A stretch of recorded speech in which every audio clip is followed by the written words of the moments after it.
The jinn have a very unique power, which is truly bizarre, and physicists who are Muslims should really marvel at this. From the story of Suleyman and Sheba, and that is the power to transform matter into energy and back into matter again. And that's something that we are trying to figure out how to do.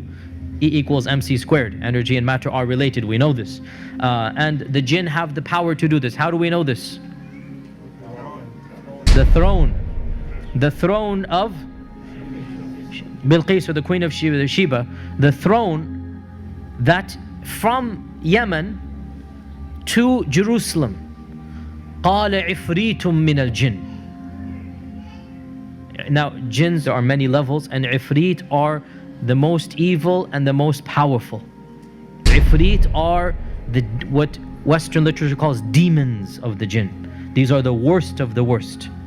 So the ifrit said, I can bring you the throne before you even stand up.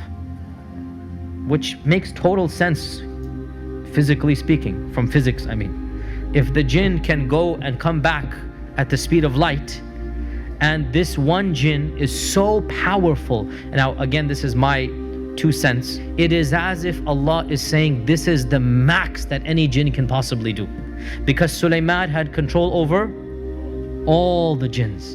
And one of them said, just one, which means the rest, they don't have that power, right? So we need to put things into perspective, that the jinns are not all of them so powerful. One only said that he can do this. That was the strongest and the best. So therefore we need to understand that what is the strength of the strongest jinn that maybe we have ever seen. He can pick up the throne of Sheba. Okay, in these days a crane can do that. I'm just saying, right?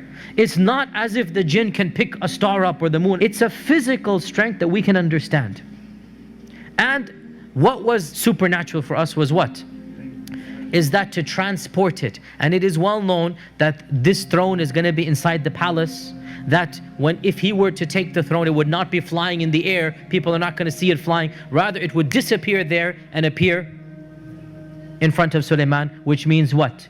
E equals mc squared here, right? Einstein was probably right in this regard. And this is what we believe, if we believe in the story, that it is possible somehow the jinn have the power to take matter, transform it to energy, take it all the way back and then reproduce it, right? And by the way, this is something that is well known, mutawatir, from the stories and whatnot, that it is possible for a magician to just produce an item that was lost, literally, and he goes, here it is, right? So what are some of the physical characteristics of the jinn? What are the jinn made of? What type of fire? Smokeless fire. So if they're a type of energy, how fast can they go?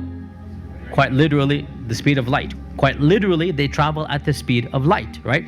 If they're energy, then do physical structures block them?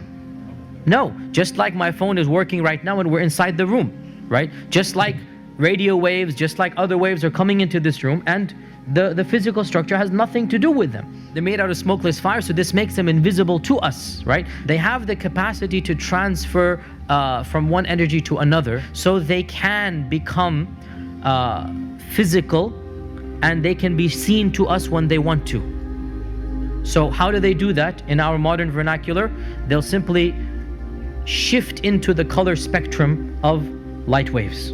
What is the only energy that we can see, I should say? It's a very small window, the colors of the spectrum, right? So the jinn have the capacity to just move their energy into that level, if you like, and they can then appear to us.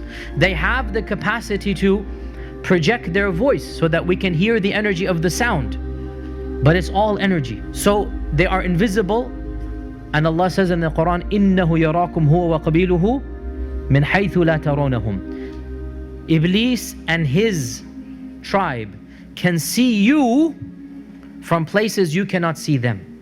So in this regard, they have the upper hand. They can see you and you cannot see them. They can make their presence known to you. You don't have any clue where they are or not.